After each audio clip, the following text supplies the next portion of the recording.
अरावली की सूखी पहाड़ियों के नीचे बसे छोटे से गांव भीलसर में सुबह हमेशा धूल की तरह उतरती थी। सूरज निकलने से पहले ही रघु मीणा अपनी फटी धोती कसता, कुल्हाड़ी कंधे पर रखता और झोंपड़ी के बाहर रखे मिट्टी के घड़े से 2 घूंट पानी पीता।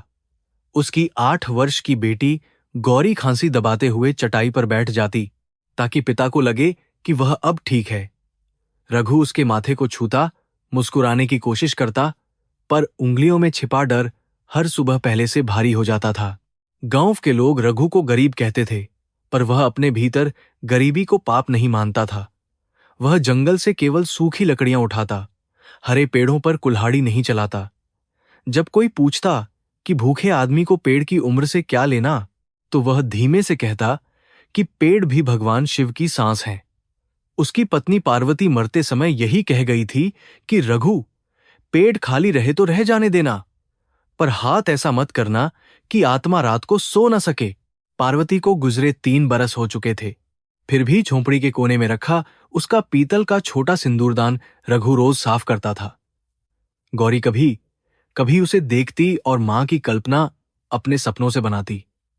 उसे याद बस इतना था कि मां के हाथों से बाजरे की रोटी में धुएं की गंध आती थी। जब रात को बुखार बढ़ता, वह पिता की बांह पकड़कर पूछती कि अम्मा स्वर्ग में भी खांसती होंगी क्या। रघु जवाब नहीं देता, बस उसके बाल सहलाता रहता। उस दिन आषाढ़ की पहली भारी बदली पहाड़ियों पर अटक गई थी। गांव के साहूकार धनराज ने सुबह ही रघु को बुलाकर अपमानित किया था। 500 रुपए का पुराना कर्ज अब ब्याज सहित 5000 बताया गया। धनराज की मोटी उंगलियां खाता बही पर ऐसे चल रही थीं, जैसे किसी गरीब की सांसें गिन रही हों। रघु फोल्डेड हाथ खड़ा रहा, पर जब साहूकार ने कहा कि गौरी को शहर के घर में नौकरानी रखवा दूं, तो उसके भीतर चुपचाप जलती राख में अंगारा चमक उठा। रघु ने कुछ नहीं कहा, क्योंकि गरीब आदमी का क्रोध भी अक्सर उसकी रोटी छीन लेता है। वह जंगल की ओर चल पड़ा, पर हर कदम पर बेटी का पीला चेहरा साथ चलता रहा। पगडंडी पर भीगे कंकड़ थे, हवा में कीकर और नीम की गंध थी। दूर पहाड़ी के पास बने छोटे शिव मंदिर से घंटी की थकी हुई आवाज आई। पंडित हरिनारायण बरामदे में बैठे तुलसी की माला फेर रहे थे। उन्होंने रघु को देखकर बस इतना कहा कि बेटा, कर्म का पहिया धीरे घूमता है, पर रुकता कभी नहीं। जंगल में उस दिन लकड़ियां कम थीं और चिंता ज्यादा। रघु ने कई गिरी शाखाएं उठाईं, उन्हें रस्सी से बांधा, फिर बरसती फुहार में एक चट्टान पर बैठ गया। उसकी हथेलियां छिल चुकी थीं। उसे लगा जैसे जीवन भी यही जंगल है, जहां कुछ लोग पेड़ बनकर छाया देते हैं और कुछ कुल्हाड़ी बनकर गिराते हैं। अचानक दूर सड़क की ओर से गाड़ी के फिसलने की तेज आवाज आई। अरावली की ढलान पर शहर जाने वाली सड़क पर कोई मोटरकार कीचड़ में धंस गई थी। रघु दौड़कर पहुंचा तो चमकदार काली कार का पिछला पहिया गड्ढे में धंसा था। उसके पास सफेद साड़ी पहने एक औरत खड़ी थी, जिसके चेहरे पर उम्र से ज्यादा थकान थी। चालक घबराया हुआ था और पीछे बैठी बूढ़ी नौकरानी राम राम जप रही थी। औरत की कलाइयों में हीरे चमक रहे थे, पर आंखों में ऐसा अंधेरा था जिसे धन भी रोशन नहीं कर सकता। रघु ने सिर झुकाकर पूछा कि मदद चाहिए क्या। औरत ने उसे ऊपर से नीचे तक देखा। उस दृष्टि में घृणा नहीं थी, पर दूरी थी। जैसे महलों के लोग झोंपड़ी की धूल से सावधान रहते हैं। चालक ने झुंझलाकर कहा कि अरे, तू क्या करेगा? यह कार लाखों की है। रघु चुप रहा। उसने आसपास से पत्थर जमा किए, पहिए के आगे सूखी टहनियां ठूंसी और पूरी ताकत से धक्का लगाया। कीचड़ ने उसके पैरों को घुटनों तक निगल लिया, पर वह रुका नहीं। 2 बार कार फिसली, तीसरी बार पहिया उछलकर बाहर आया और सड़क पर कांपता हुआ टिक गया। सफेद साड़ी वाली औरत ने पहली बार ध्यान से रघु का चेहरा देखा। पसीना, बारिश और मिट्टी में भी उसकी आंखें साफ थीं। उसने पर्स खोलकर कुछ नोट निकालने चाहे। रघु ने हाथ पीछे कर लिया। उसने कहा कि रास्ते में फांसे यात्री की मदद के पैसे नहीं लेते। देवी जी। चालक हंसा, जैसे किसी गरीब की इज्जत भी मजाक हो। औरत ने नोट धीरे से वापस रख दिए। उसका नाम देविका देवी राठौड़ था, पर उस क्षण रघु के लिए वह केवल एक अनजान स्त्री थी। देविका देवी जयपुर की सबसे पुरानी हवेलियों में रहने वाली विधवा करोड़पति थी। राठौड़ परिवार के कारखाने, खदाने और होटल दूर दूर तक फैले थे। शहर में लोग उसे सम्मान से झुककर नमस्कार करते, पर पीठ पीछे कहते कि इतनी दौलत के बाद भी वह अशुभ विधवा है, जिसके भाग्य ने पति और पुत्र दोनों को छीन लिया। उस दिन वह एक मंदिर से लौट रही थी, जहां उसने अपने मृत बेटे की बरसी पर चांदी का मुकुट चढ़ाया था, मगर मन का बोझ वैसा ही रहा था। रघु कार हटाकर जाने लगा तो देविका ने पूछा कि उसका गांव कहाँ है। उसने पहाड़ी के उस पार इशारा किया और लकड़ी का गट्ठर कंधे पर उठा लिया। तभी रास्ते के मोड़ पर एक छोटी लड़की दिखाई दी। वह भीगती हुई दौड़ती आ रही थी। हाथ में पुराना पीतल का डिब्बा था। गौरी ने पिता को देर होती देख दलिया लेकर चलना चाहा था। रघु ने उसे देखते ही घबराकर पुकारा, पर उसके कदम लड़खड़ाए। लड़की की आंखें उलट गईं और वह सड़क किनारे गिर पड़ी। रघु का गट्ठर वहीं गिर गया। वह गौरी को गोद में उठाकर पागलों की तरह उसका नाम पुकारने लगा। उसके गाल जल रहे थे, होंठ सूख कर सफेद हो चुके थे। देविका की बूढ़ी नौकरानी ने डरकर कहा कि बच्ची को तेज बुखार है। चालक ने धीमे स्वर में याद दिलाया कि बारिश बढ़ रही है और शहर दूर है। देविका कुछ पल खड़ी रही, जैसे उसके भीतर कोई पुरानी दीवार टूट रही हो। फिर उसने कार का दरवाजा खोला और आदेश दिया कि बच्ची को भीतर लिटाओ अभी। रघु पीछे हट गया। उसे लगा अमीरों की कार में उसकी मिट्टी लगी देह अपमान बन जाएगी। उसने कहा कि वह बैलगाड़ी से वैद्य के पास ले जाएगा। देविका की आंखें अचानक कठोर हो उठीं। उसने कहा कि वैद्य नहीं, डॉक्टर चाहिए, और अगर देर हुई तो पछतावा जीवन भर रहेगा। यह वाक्य सुनकर रघु कांप गया, क्योंकि पछतावे का अर्थ वह जानता था। उसने गौरी को सीने से लगाए कार में बैठते समय अपनी गीली देह समेट ली, जैसे उसके अस्तित्व को कम जगह घेरनी चाहिए। कार जब गांव से गुजरी तो बच्चों ने दौड़कर देखा। औरतों ने ओढ़नियों के पीछे से फुसफुसाते हुए कहा कि रघु को कौन सी रानी उठा ले गई। धनराज साहूकार बरामदे से खड़ा देखता रह गया। उसकी आंखों में हिसाब से पहले शक चमका। रघु ने किसी की ओर नहीं देखा। गौरी उसकी गोद में पड़ी जल रही थी। देविका सामने की सीट पर बैठी शीशे से बाहर गिरती बारिश देखती रही। उसे अपने बेटे आर्यन की आखिरी रात याद आ गई, जब पैसा था, डॉक्टर थे, पर सांस बची नहीं थी।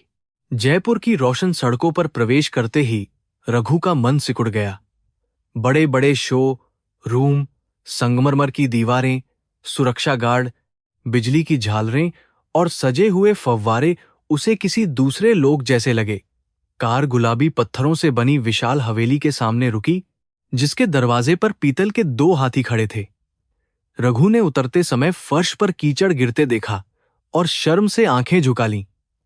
भीतर से नौकर भागते हुए आए, पर उनकी नजरों में दया कम और घबराहट ज्यादा थी। गौरी को अतिथि कक्ष में लिटाया गया। डॉक्टर को बुलाया गया, दवा आई, थर्मामीटर आया, सफेद चादरें बदली गईं। रघु दरवाजे के पास खड़ा रहा, भीतर जाने से डरता हुआ। देविका ने उसे कुर्सी पर बैठने को कहा, पर वह फर्श पर ही बैठ गया। डॉक्टर ने बताया कि बच्ची में कमजोरी बहुत है, बुखार निमोनिया में बदल सकता था। यह सुनकर रघु ने अपना चेहरा दोनों हथेलियों में छिपा लिया। उसे लगा जैसे गरीबी कोई बीमारी नहीं, पर गरीबों के बच्चों के लिए हर बीमारी को बुलावा देती है। देविका कमरे से बाहर निकली तो हवेली की लंबी गैलरी में उसकी सास राजमाता सावित्री खड़ी थीं। उनके सफेद बाल मोतियों से ढके, जूड़े में बंधे थे और माथे पर चंदन की रेखा थी। उन्होंने धीमे पर धारदार स्वर में पूछा कि यह कौन लोग हैं। देविका ने कहा कि रास्ते में बच्ची बीमार मिली, इसलिए लाई हूं। राजमाता की आंखों में अस्वीकार उतर आया। उन्होंने कहा कि राठौड़ हवेली कोई सराय नहीं, जहां जंगल के लोग बीमारी और अशुभता लेकर आ जाएं। देविका ने पहली बार उत्तर नहीं दिया। उस रात रघु ने हवेली के बरामदे में बैठकर जागरण किया। भीतर गौरी दवा के असर से सो रही थी। संगमरमर की ठंडी जमीन पर बैठा वह बार बार शिव का नाम लेता। उसे अपनी झोंपड़ी याद आई, जहां बारिश में छप्पर टपकता होगा और चूल्हे की राख भीग गई होगी। फिर भी उसे वहां की गरीबी अपनी लगती थी, यहां का वैभव पराया। दीवारों पर लगे पूर्वजों के चित्र उसे ऐसे देखते थे जैसे पूछ रहे हों कि तेरे फटे पैरों ने इस घर की सीमा कैसे पार की। आधी रात को देविका चुपचाप आई। उसके हाथ में गर्म दूध का गिलास और सूखी धोती थी। उसने कहा कि कपड़े बदल लो, नहीं तो तुम भी बीमार पड़ जाओगे। रघु ने झिझकते हुए धोती ली, पर दूध लेने से मना किया। देविका ने पूछा कि क्यों? वह बोला कि जब बच्ची जागेगी तो उसे दीजिएगा। देविका के भीतर कुछ कसकर टूट गया। इतने वर्षों से लोग उससे मांगते आए थे, कोई अपने हिस्से का दूध भी बच्चे के लिए छोड़ दे, ऐसा उसने बहुत कम देखा था। सुबह गौरी का बुखार थोड़ा उतरा। उसने आंखें खोलीं तो छत पर रंगीन कांच की जाली देखकर चकित रह गई। उसने धीमे से पूछा कि बाबा, हम स्वर्ग में हैं क्या? रघु रो पड़ा, पर मुस्कुराकर बोला कि नहीं बेटी, भगवान ने बस थोड़ी देर छांव दी है। देविका दरवाजे पर खड़ी यह सुन रही थी। उसकी आंखों में वह खालीपन फिर भर आया जहां कभी उसका अपना पुत्र सोता था।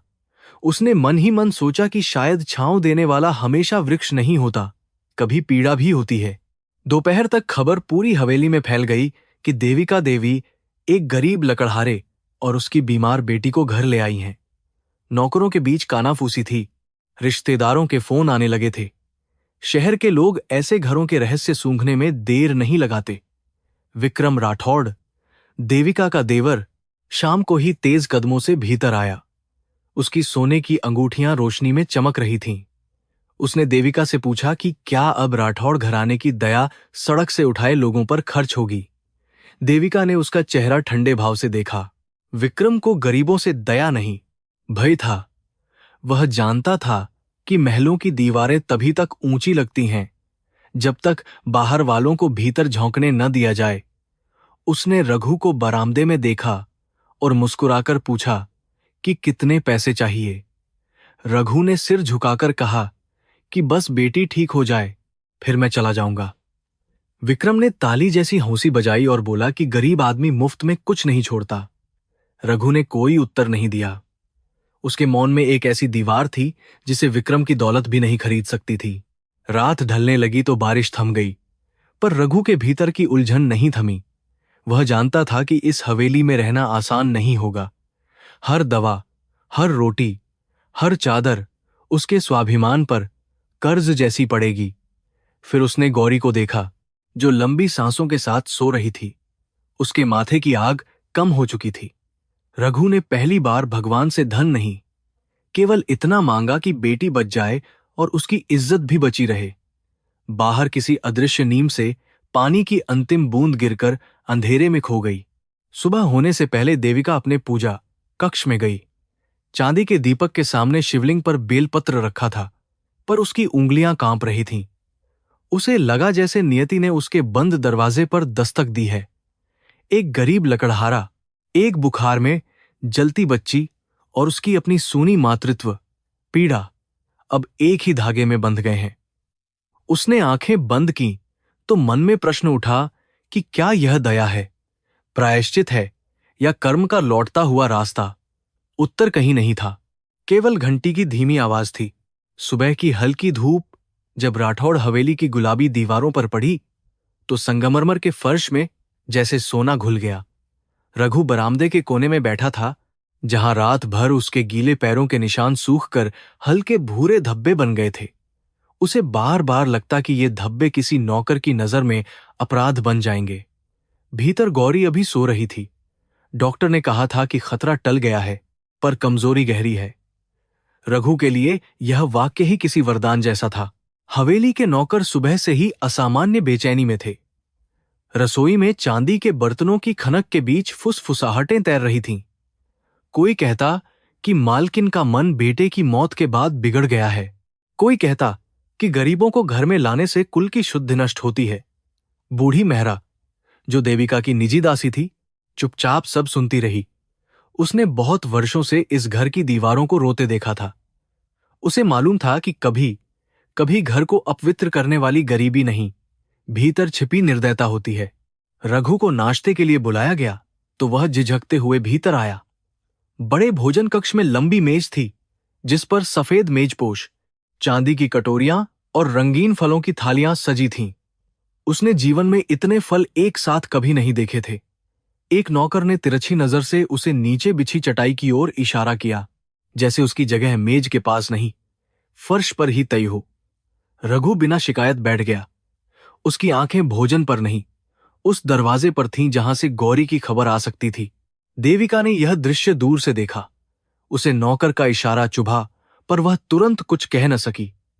बरसों की व्यवस्था एक क्षण में नहीं टूटती, और वह स्वयं भी उसी व्यवस्था की बेटी थी।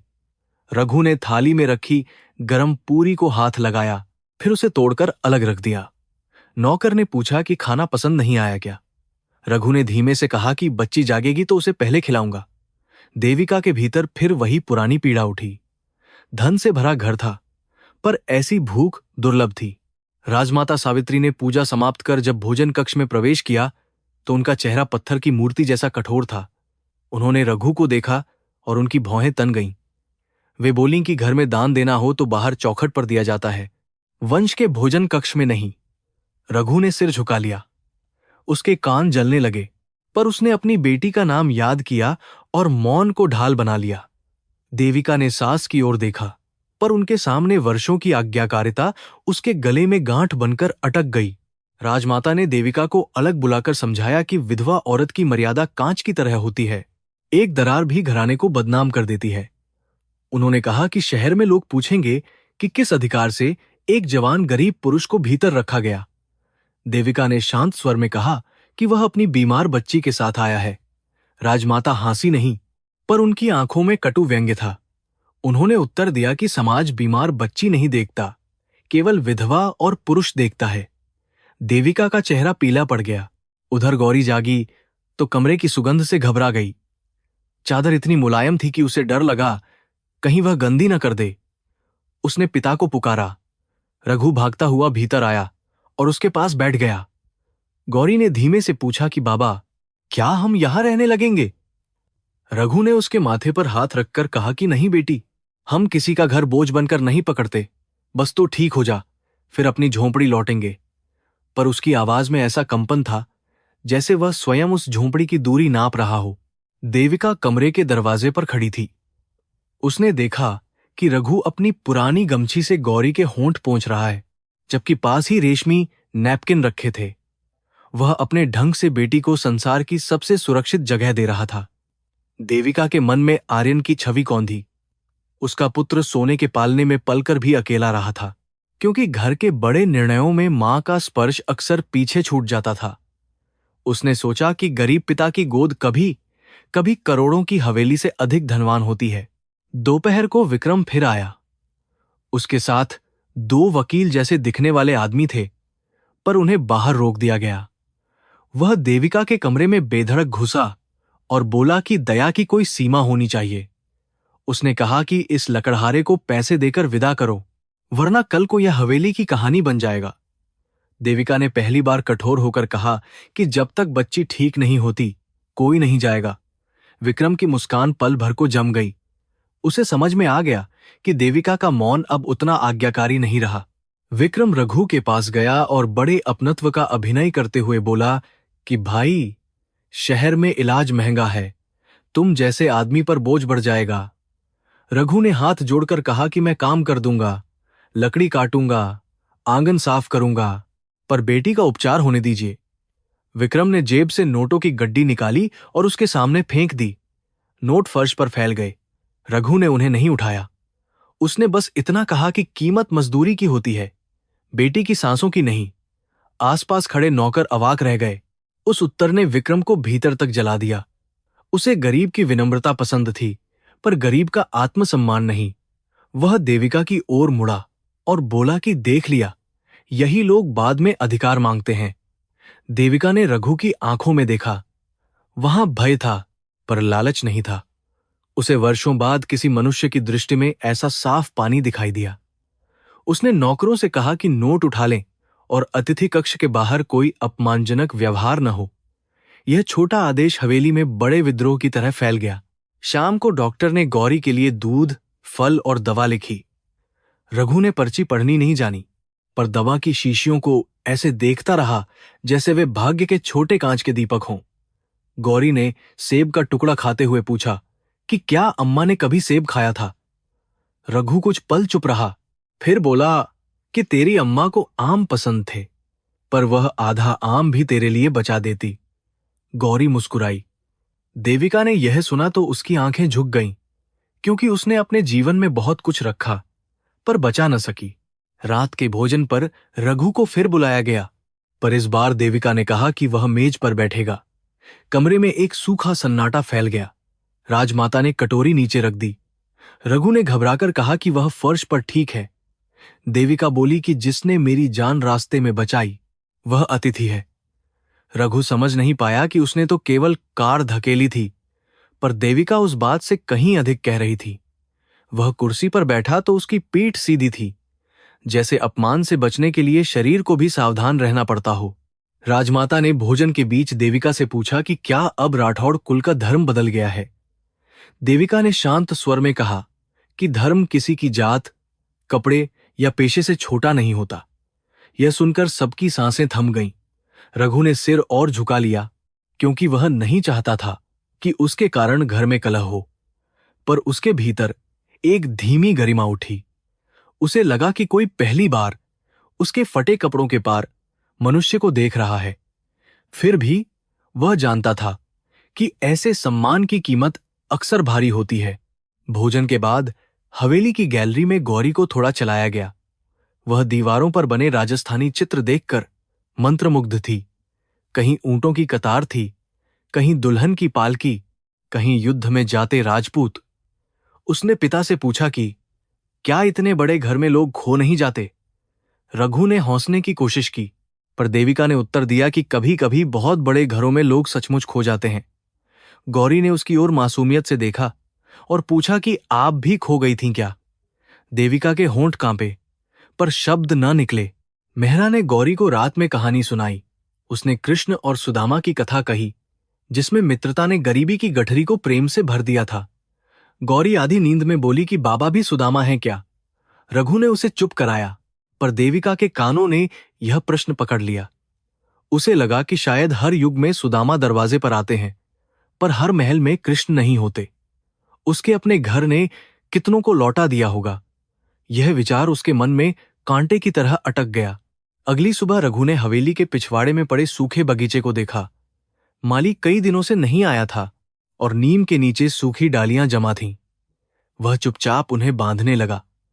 एक नौकर ने टोका कि यह काम करने की जरूरत नहीं। रघु ने कहा कि खाली बैठना उसे भारी लगता है। थोड़ी देर में उसने आंगन साफ कर दिया, टूटी बाड़ बांध दी और सूखी टहनियों को अलग कर दिया। देविका ने खिड़की से देखा। उसे लगा, यह आदमी जहां बैठता है वहां श्रम से सम्मान उगा देता है। पर हवेली के भीतर हर आंख समान नहीं थी। कुछ नौकर रघु को मालिकों का नया प्रिय समझकर जलने लगे थे। रसोइया भंवरलाल ने व्यंग्य से कहा कि अब लकड़हारे भी मेहमान बनेंगे तो हम क्या कहलाएंगे। रघु ने मुस्कुराकर उत्तर दिया कि जो रोटी बनाता है वह भूखे से बड़ा होता है। भंवरलाल चुप हो गया, पर उसकी चुप्पी में मित्रता नहीं थी। धन और गरीबी के बीच जितनी दूरी होती है, उतनी ही कभी कभी गरीबी और थोड़ी सुविधा पा चुके लोगों के बीच भी होती है। देविका धीरे धीरे गौरी के पास अधिक समय बिताने लगी। वह उसके लिए रंगीन पेंसिलें लाई, पर गौरी ने पहले पूछा कि क्या इन्हें वापस करना होगा। देविका ने कहा कि नहीं, ये तुम्हारी हैं। बच्ची ने पेंसिलों को सीने से लगा लिया, जैसे किसी ने उसे पूरा आसमान दे दिया हो। उसने कागज पर एक झोंपड़ी, एक पेड़ और 3 लोग बनाए। देविका ने पूछा, तीसरा कौन है? गौरी बोली, अम्मा। फिर कुछ सोचकर उसने चौथी आकृति भी बना दी और कहा, यह आप हैं जो रास्ते में मिली थीं।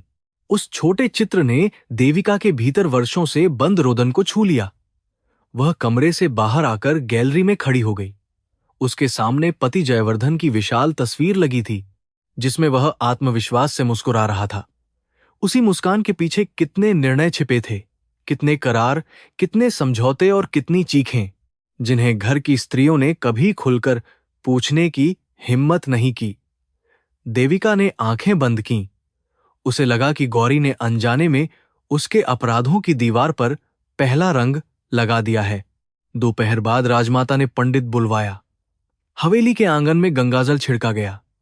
रघु ने यह सब देखा तो समझ गया कि यह शुद्धि उसके आने के कारण हो रही है। उसका चेहरा शांत रहा, पर भीतर कहीं गहरी चोट लगी। गौरी ने पूछा कि बाबा, ये पानी क्यों छिड़क रहे हैं? रघु ने उसके कंधे पर हाथ रखकर कहा कि घर साफ कर रहे हैं बेटी। बच्ची ने मासूमियत से कहा कि हमने तो कुछ गंदा नहीं किया।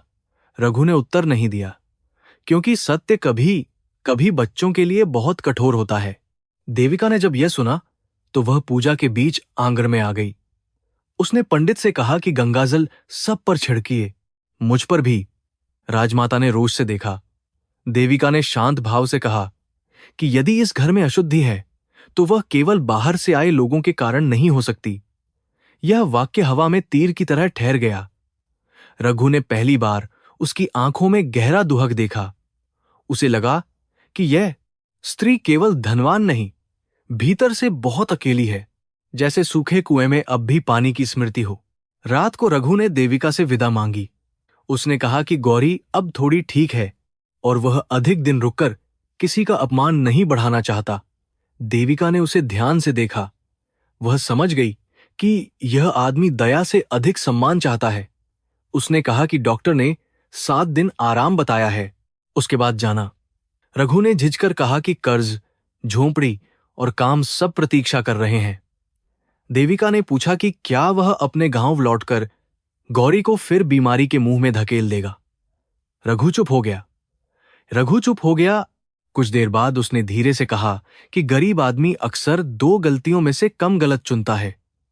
यहां रहना उसे बोझ बनाता है, वहां जाना बेटी को खतरे में डालता है। देविका ने पहली बार बिना किसी औपचारिकता के कहा कि वह बोझ नहीं है।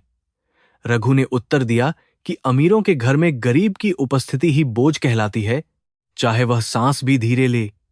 यह सुनकर देविका के चेहरे पर शर्म और करुणा साथ उतर आए।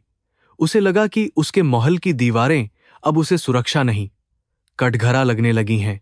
उस रात हवेली में सब सो गए, पर 3 लोग जागते रहे।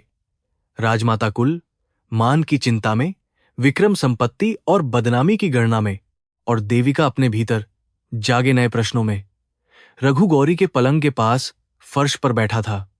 बच्ची नींद में पिता की उंगली पकड़े थी।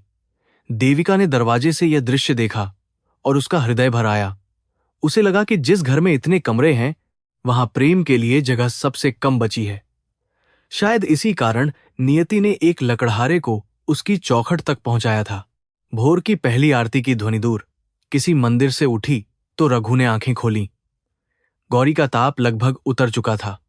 खिड़की से आती रोशनी उसके चेहरे पर पड़ी और वह सचमुच किसी छोटी देवी जैसी लगी। देविका भीतर आई, हाथ में तुलसी वाला पानी था। उसने गौरी को पिलाया और रघु से कहा कि आज से बच्ची की दवा, भोजन और पढ़ाई की चिंता वह करेगी। रघु चौंककर उठ खड़ा हुआ। उसके लिए यह कृपा नहीं, एक ऐसा मोड़ था जिसकी राह पर समाज, स्वाभिमान और नियति तीनों खड़े थे। दिन चढ़ते चढ़ते गौरी की आंखों में फिर चमक लौटने लगी, पर रघु के मन में हवेली की चमक और गहरी छाया बन गई। देविका ने बच्ची के लिए किताबें मंगवाईं, दूध में केसर डलवाया और डॉक्टर की पर्ची के अनुसार दवाएं सजवा दी। सब कुछ इतना व्यवस्थित था कि रघु को अपनी झोंपड़ी की अव्यवस्था याद आकर शर्म नहीं, पीड़ा हुई। वहां प्रेम बहुत था, साधन नहीं थे। यहां साधन असीम थे, पर हर चेहरे के पीछे कोई बंद दरवाजा था। गौरी जब थोड़ी चलने लगी तो उसे हवेली के गलियारों में घूमने की अनुमति मिली। रघु हमेशा उसके पीछे पीछे रहता, जैसे वैभव की किसी भी वस्तु से टकरा जाने पर उसकी बेटी पर दोष आ जाएगा। दीवारों पर लटके चित्र, कांच की अलमारियों में रखे चांदी के खिलौने और भारी पर्दे गौरी को चकित करते, पर सबसे अधिक उसे उस बंद कमरे ने आकर्षित किया जिसके बाहर पीतल का ताला लगा रहता था। वहां से अक्सर रात में धीमी अगरबत्ती और आंसुओं जैसी गंध आती थी। एक शाम रघु ने देखा कि देविका उसी बंद कमरे के सामने बहुत देर खड़ी रही। उसके हाथ में फूलों की थाली थी, पर वह ताला खोलने से पहले जैसे साहस जुटा रही थी। फिर उसने दरवाजा खोला और भीतर चली गई। रघु ने सिर झुका लिया, क्योंकि दूसरों के दुख की चौखट पर झांकना पाप है। फिर भी भीतर से दबे हुए रोने की आवाज आई, इतनी धीमी कि दीवारें भी उसे छिपाना चाहती थीं। उस आवाज ने रघु को पार्वती की अंतिम रात याद दिला दी। रात में मेहरा ने रसोई के पीछे बैठकर रघु को बचा हुआ खाना दिया। वह अब उससे थोड़ी खुलने लगी थी, क्योंकि उसने रघु में लालच नहीं देखा था। रघु ने सहज पूछा कि बंद कमरे में कौन रहता है। मेहरा का चेहरा तुरंत बदल गया। उसने चारों ओर देखा और धीमे से कहा कि वहां कोई नहीं रहता, वहां बीता हुआ समय कैद है। फिर उसने बात बदल दी, पर उसकी आंखों की घबराहट बता रही थी कि उस कमरे का ताला केवल पीतल का नहीं, किसी बड़े पाप का था। गौरी अगले दिन रंग भरते भरते थक गई और बरामदे में सो गई। रघु ने उसे ओढ़नी से ढका और आंगन की सफाई करने लगा। तभी विक्रम 2 आदमियों के साथ अंदर आया। वे पुराने कागजों और नक्शों पर चर्चा कर रहे थे। रघु ने सुनना नहीं चाहा, पर शब्द हवा में खुद चलकर आए। भीलसर की जमीन, पत्थर की खदान, सरकारी अनुमति, पुरानी दुर्घटना की फाइल जैसे शब्द उसके कानों से टकराए। उसे अपने गांव की पहाड़ी याद आई, जहां से वह सूखी लकड़ियां उठाता था। विक्रम ने रघु को देखते ही बातचीत रोक दी। उसकी आंखों में वही नापती हुई ठंडक थी। उसने पूछा कि लकड़हारे, तू कान भी जंगल से लाया है क्या? रघु ने हाथ जोड़कर कहा कि मैं तो बस झाड़ू लगा रहा था। विक्रम ने हंसकर अपने आदमी से कहा कि गरीबों को जितना खिलाओ उतना ही वे घर का रास्ता सीख लेते हैं। रघु ने कुछ न कहा, पर उसके भीतर अपमान की गांठ बौंधती गई। वह समझ रहा था कि यह हवेली केवल रिश्तों की नहीं, रहस्यों की भी है। उस दोपहर देविका ने गौरी को अपने कमरे में बुलाया। उसने बच्ची के बालों में तेल लगाया और सावधानी से चोटी बांधी। गौरी ने आईने में खुद को देखकर कहा कि अम्मा भी मेरी चोटी ऐसे बनाती होंगी क्या? देविका के हाथ ठहर गए। उसने बहुत धीरे कहा कि मां के हाथों की बराबरी कोई नहीं कर सकता। गौरी ने पलटकर पूछा कि आपके बच्चे नहीं हैं क्या? कमरे में अचानक सन्नाटा फैल गया। देविका के चेहरे पर मुस्कान आई, पर वह वैसी थी जैसे टूटी चूड़ी को धागे से बांधा गया हो। देविका ने कहा कि था, एक बेटा था। भगवान ने उसे अपने पास बुला लिया। गौरी की आंखें भर आईं। उसने मासूम हाथ से देविका की हथेली छुई और बोली कि तब आप अकेली रोती होंगी। यह वाक्य किसी मंत्र की तरह देविका के भीतर उतर गया। इतने वर्षों में लोगों ने उससे संपत्ति, निर्णय, दान और प्रतिष्ठा की बातें की थीं, पर किसी ने यह नहीं पूछा था कि वह अकेली रोती है या नहीं। उसने गौरी को सीने से लगा लिया, जैसे खोई हुई गोद ने एक पल को सांस ली हो। उसी समय गौरी की चूड़ी फिसलकर पलंग के नीचे चली गई। वह उसे निकालने झुकी तो उसे लकड़ी के संदूक के पीछे चमकती कोई छोटी वस्तु मिली। उसने उत्सुकता से उसे खींच लिया। वह पुरानी चांदी की पायल थी, काली पड़ चुकी, पर उस पर छोटे अक्षरों में कोई नाम उकेरा था। गौरी उसे लेकर देविका के पास भागी। देविका ने पायल देखी और उसका चेहरा राख जैसा सफेद हो गया। उसने कांपते हाथों से पायल ली, जैसे वह वस्तु नहीं, किसी मृत स्मृति की हड्डी हो। देविका ने तुरंत पूछा कि यह कहां मिली। गौरी डर गई और पलंग की ओर इशारा किया। रघु भी भीतर आ गया। देविका ने पायल को अपनी मुट्ठी में कस लिया। उसकी सांसें तेज हो गईं। वह बैठ गई, फिर उठी, फिर कमरे के भीतर टहलने लगी। रघु ने समझा कि बच्ची से कोई गलती हुई है। उसने फोल्डेड हाथ कहा कि गौरी ने अनजाने में उठाया, क्षमा कर दीजिए। देविका ने उसकी ओर देखा, पर उसकी आंखें वर्तमान में नहीं थीं। वे बहुत दूर, किसी रक्त और धुएं भरी रात में अटकी थीं। शाम को मेहरा ने जब पायल देखी तो उसके हाथ से थाली गिरते गिरते बची। उसने देविका की ओर देखा और दोनों स्त्रियों के बीच ऐसा मौन फैल गया जिसमें वर्षों का भय बोल रहा था। रघु ने पहली बार महसूस किया कि यह वस्तु किसी मृत स्त्री की होगी। बाद में मेहरा ने उसे अलग से चेतावनी दी कि हवेली के पुराने सामान को हाथ न लगाया करे। रघु ने कहा कि बच्ची है, समझ जाएगी। मेहरा की आंखें भर आईं। उसने बुदबुदाकर कहा कि बच्ची ही तो समझ जाती है, बड़े लोग नहीं समझते। रात गहरी हुई तो देविका ने बंद कमरे का ताला खोला। इस बार रघु वहां से दूर था, पर गौरी पानी पीने उठी और गलियारे तक चली गई। दरवाजा थोड़ा खुला था। भीतर दीवार पर एक बड़े चित्र में देविका के पति जयवर्धन खड़े थे। उनके पास एक किशोर लड़का मुस्कुरा रहा था। सामने दीपक जल रहा था और नीचे वही पायल रखी थी। देविका चित्र के सामने घुटनों पर बैठी कह रही थी कि मुझे क्षमा कर दो। गौरी यह देखकर चुपचाप लौट आई, पर उसकी नींद उड़ गई। सुबह उसने रघु से पूछा कि बड़े लोग भी माफी मांगते हैं क्या। रघु ने कहा कि भगवान के सामने राजा और भिखारी दोनों बराबर होते हैं। गौरी ने फिर पूछा कि अगर कोई सच छिपाए तो क्या भगवान देखता है। रघु चौंका, पर उसने बेटी के माथे पर हाथ फेरते हुए कहा कि भगवान से अधिक अपना मन देखता है। झूठ दुनिया से छिप सकता है, मन से नहीं। उसे नहीं पता था कि ये शब्द उसी हवेली की दीवारों से टकराकर देविका के भीतर और गहराई तक उतरेंगे। दोपहर में मेहरा ने रघु को पुरानी कथा सुनाई, पर उसके स्वर में कथा से अधिक स्वीकारोक्ति थी। कई वर्ष पहले राठौड़ कारखाने में बड़ी आग लगी थी। मजदूरों ने महीनों से सुरक्षा की शिकायत की थी, पर मालिकों ने खर्च बचाने के लिए मरम्मत टाल दी। आग में 14 मजदूर मरे। कुछ के नाम अखबारों में आए, कुछ के नहीं।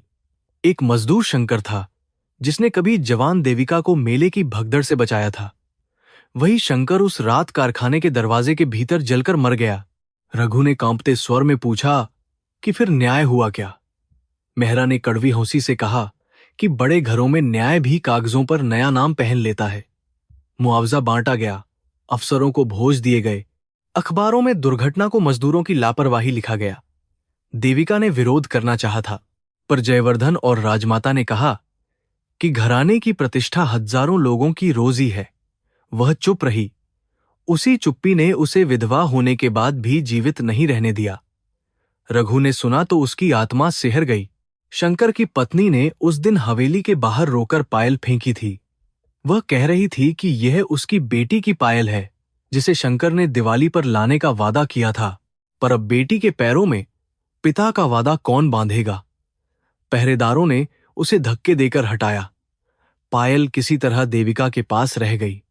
तब से वह बंद कमरे में रखी थी, अपराध की तरह, प्रार्थना की तरह। रघु ने अपनी आंखें बंद कर लीं। उसे लगा जैसे किसी गरीब की चीख संगमरमर में भी दरार डाल सकती है। उस रात रघु ने सो नहीं पाया। उसे अपने गांव के मजदूर, लकड़हारे, पत्थर तोड़ने वाली औरतें और भूखे बच्चे याद आए। अमीरों के निर्णय कभी कभी कागज पर लिखे जाते हैं, पर उनका बोझ गरीबों की हड्डियों पर उतरता है। वह देविका को दोष देना चाहता था, पर उसे उसके आंसू भी याद थे। क्या चुप रहना हत्या जैसा होता है, या डर मनुष्य को अपराधी बना देता है? उसे उत्तर नहीं मिला। उसने बस शिव का नाम लिया और सोती हुई गौरी की उंगलियां कसकर पकड़ लीं। देविका अगले दिन असामान्य रूप से शांत थी। उसने गौरी से पढ़ने को कहा, रघु से दवा के समय पूछे, नौकरों को निर्देश दिए, पर उसका मन कहीं और था। दोपहर में वह बंद कमरे में अकेली बैठी रही। जयवर्धन की तस्वीर सामने थी। उसने पहली बार चित्र से कहा कि तुम्हारी प्रतिष्ठा बच गई, पर मेरी आत्मा कहाँ गई। उसके शब्द कमरे से बाहर नहीं निकले, पर भीतर वर्षों से जमा हुआ अपराध कांपने लगा। उसने पायल उठाई और माथे से लगाई। उस ठंडी चांदी में उसे जले हुए कारखाने की गर्मी महसूस हुई। राजमाता को जब पता चला कि पायल फिर सामने आई है, तो वे देविका पर क्रोधित हुईं। उन्होंने कहा कि मृत मजदूरों की चीजें घर में रखकर पाप नहीं धुलता, केवल अशुभता बढ़ती है। देविका ने पहली बार प्रतिप्रश्न किया कि अगर पाप हमारे हाथों से हुआ हो, तो क्या उसे बाहर फेंक देने से घर शुद्ध हो जाता है? राजमाता स्तब्ध रह गईं। उन्होंने चेतावनी दी कि पुराने घाव कुरेदने से वंश डूबता है। देविका ने धीमे कहा कि शायद वंश पहले ही डूब चुका है, बस सोना ऊपर तैर रहा है। विक्रम को यह सब सुनकर बेचैनी हुई। वह जानता था कि पुराने कारखाने की फाइलों में उसके हस्ताक्षर भी हैं। जयवर्धन के मरने के बाद उसने कागजों को दबाकर बहुत जमीनें और मुआवजे बचाए थे। अगर देविका का अपराधबोध बोलने लगा तो उसकी योजनाएं खतरे में पड़ जाएंगी। उसने भंवरलाल और 2 पुराने कर्मचारियों को बुलाकर कहा कि लकड़हारे की उपस्थिति ने मालकिन का मन अस्थिर कर दिया है। उसे हटाना होगा, पर ऐसे कि दोष उसी पर आए। पैसे से खरीदी गई वफादारी तुरंत सिर झुकाकर खड़ी हो गई।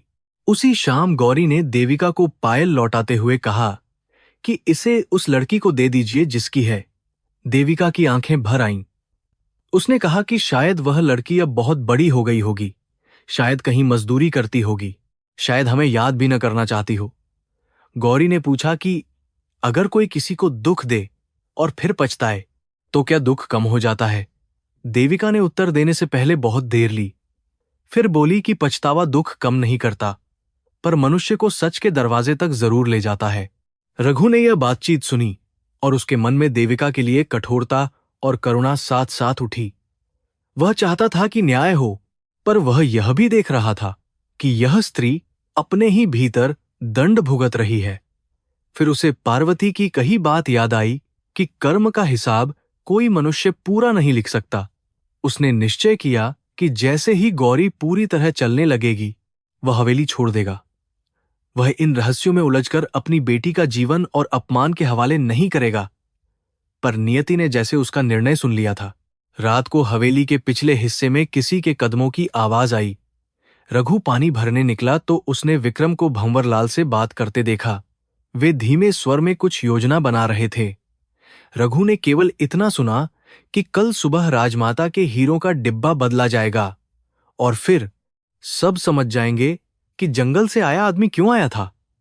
रघु के शरीर में बिजली दौड़ गई। वह छिपकर खड़ा रहा, पर तभी पीछे रखी पीतल की बाल्टी से उसका पैर टकरा गया। आवाज गूंजी और विक्रम की गर्दन उसकी ओर घूम गई। रघु ने झट से सिर झुकाकर कहा कि वह पानी लेने आया था।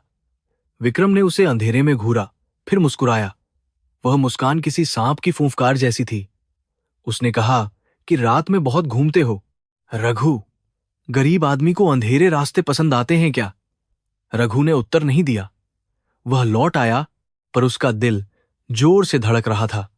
उसे समझ में आ गया कि तूफान आने वाला है। उसने सोती हुई गौरी को देखा और मन ही मन सोचा कि जिस घर के भीतर इतना सोना है, वहां इंसान की नीयत कितनी सस्ती हो सकती है। भोर से पहले देविका फिर बंद कमरे में गई। उसने पायल को जयवर्धन की तस्वीर के सामने नहीं, शिव की छोटी प्रतिमा के पास रखा। उसके होंठों पर प्रार्थना थी कि सत्य सामने आए, चाहे घर टूट जाए। उसी समय हवेली के किसी अंधेरे कोने में एक और प्रार्थना जन्म ले रही थी, पर वह लोभ की थी। रघु दरवाजे पर बैठा जाग रहा था। बाहर नीम की पत्तियां हवा में कांप रही थीं। उसे लगा जैसे पूरा घर सांस रोककर खड़ा है और आने वाला दिन किसी की परीक्षा नहीं, सबका हिसाब मांगेगा। सुबह हवेली में साधारण दिनों की तरह नहीं उतरी। हवा में चंदन, गीले पत्थर और किसी छिपी हुई आशंका की मिली जुली गंध थी। रघु ने रात भर ठीक से आंख नहीं मूंदी थी। गौरी उसके घुटने से सिर टिकाकर सोई रही, पर वह हर आहट पर चौंकता रहा। विक्रम की पिछली रात की बातें उसके कानों में कांटे की तरह फांसी थीं। वह देविका को सब बताना चाहता था, पर गरीब आदमी जब अमीर घर के विरुद्ध सच बोलता है तो सच भी भीख मांगता हुआ लगता है। सूरज उगा तो आंगन में सामान्य हलचल शुरू हुई। नौकर झाड़ू लगा रहे थे, भंवरलाल रसोई में आदेश दे रहा था और राजमाता के कमरे से शंख की आवाज आ रही थी। रघु ने गौरी को दवा पिलाई और मन में तय किया कि आज ही देविका से विदा की बात करेगा। वह इस घर के अंधेरे में और देर नहीं रहना चाहता था। तभी मेहरा घबराई हुई आई और बोली कि राजमाता के पूजा कक्ष में हंगामा हो गया है। उसके चेहरे पर भय इतना साफ था कि रघु का दिल बैठ गया। कुछ ही क्षणों में हवेली का शांत चेहरा फट गया। राजमाता की चीख गैलरी में गूंज उठी कि उनके पूर्वजों का हीरों वाला कंठार गायब है। वही कंठार जो कुलदेवी के पर्व पर ही निकाला जाता था और तिजोरी से निकालकर पूजा के दीप के पास रखा गया था। नौकर एक दूसरे को देखते रहे। विक्रम तेज कदमों से आया, चेहरे पर बनावटी चिंता थी। उसने तुरंत कहा कि घर में बाहर का आदमी ठहरा है और चोरी का रास्ता भीतर से ही खुलता है। यह वाक्य सीधे रघु की छाती पर आ गिरा। रघु ने हाथ जोड़कर कहा कि उसने किसी वस्तु को छुआ तक नहीं। उसकी आवाज कांप रही थी, पर आंखें नहीं झुकीं। विक्रम ने नौकरों को आदेश दिया कि उसके सामान की तलाशी लो। सामान क्या था? एक पुरानी गमछी, फटी कमीज, गौरी की दवा और पार्वती का छोटा सिंदूरदान। रघु ने विनती की कि बच्ची के सामने यह अपमान न करें, पर किसी ने न सुना। गौरी भय से रोने लगी। उसे समझ नहीं आ रहा था कि इतने बड़े लोग उसके बाबा को चोर क्यों कह रहे हैं। तलाशी में कुछ नहीं मिला तो विक्रम की आंखें एक पल को सिकुड़ीं। फिर उसने भंवरलाल की ओर देखा। भंवरलाल ने कहा कि पिछवाड़े की लकड़ी की कोठरी भी देखी जाए, जहां रघु सुबह सुबह गया था। रघु ने आश्चर्य से कहा कि वह तो सूखी टहनियां रखने गया था। दो नौकर दौड़कर गए और कुछ देर बाद कपड़े में लिपटा कंठार लेकर लौटे। पूरी हवेली में सन्नाटा जम गया। राजमाता ने आंखें बंद कर लीं, जैसे उनके सामने कोई अशुद्ध सत्य खड़ा हो। विक्रम ने विजयी दृष्टि से रघु को देखा। रघु की देह से जैसे रक्त उतर गया। उसने कंठार को देखा, फिर अपनी खाली हथेलियां।